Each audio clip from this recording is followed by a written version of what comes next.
She said it was just easier this way. Easier. To cut me out of her wedding. Easier, apparently, to pretend I didn't exist when the photographer asked about siblings. Easier to say, we're just not that close. I found out from a cousin's Instagram story. Matching satin robes, champagne flutes, bridesmaids laughing in a room I was never invited to enter. I watched it twice, then turned off my phone, packed a bag, and disappeared. There was a time she couldn't sleep without calling me. When our parents were fighting behind thin walls, it was my twin bed she crawled into.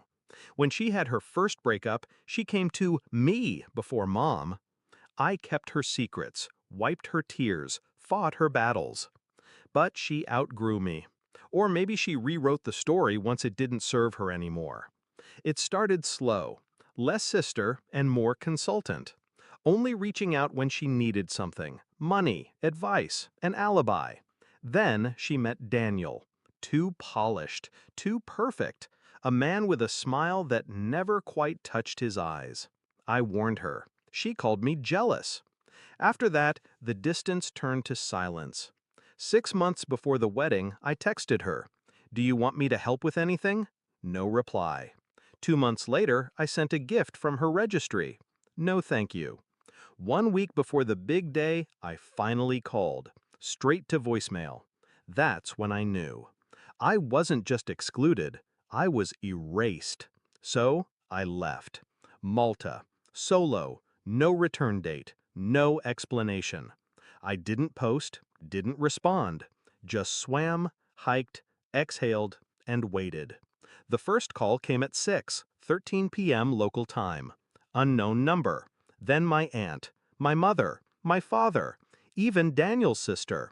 Missed calls, voicemails, panic. I didn't listen. Not until my curiosity cracked open the silence. "Please come home. It's all falling apart. Your sister needs you." You knew, didn't you? Yes, I did.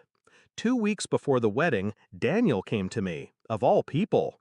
Showed up outside my office. Shaky hands, sweaty forehead. Said he needed to confess something before it was too late. He'd cheated. Twice. Once with a coworker, once with a bridesmaid. He didn't say sorry. He said he was scared. Scared of being caught. Scared of me finding out. I said nothing. Just watched him crumble under the weight of his own cowardice. Then I let him go. Because I had a better idea. I met with the wedding planner 2 days later. Used my maiden name. Introduced myself as a friend of the bride. She was chatty. Too chatty. Shared all the schedules, the seating chart, the emergency contacts. I took photos, smiled, paid in cash. Then I made one call.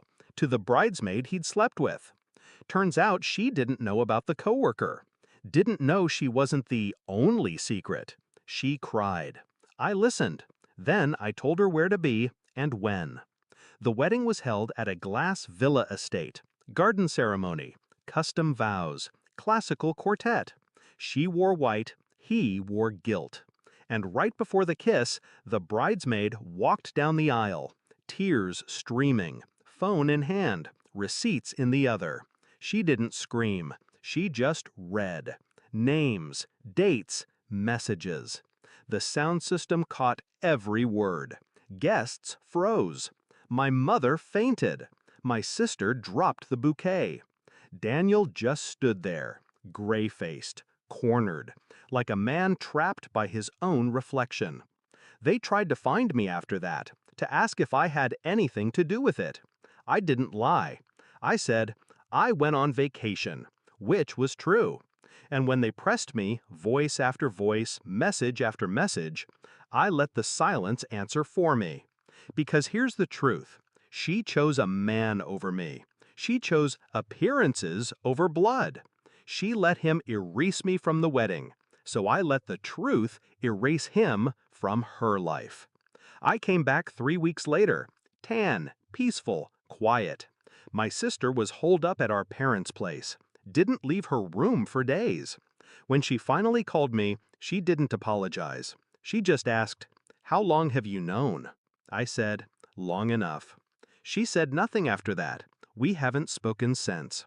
But I'm not angry. Not anymore. She needed to learn that betrayal has a price. And I don't believe in revenge. I believe in timing. Letting people hang themselves with the rope they spun from their own lies. And I believe in leaving, before they realize you're the one holding the scissors.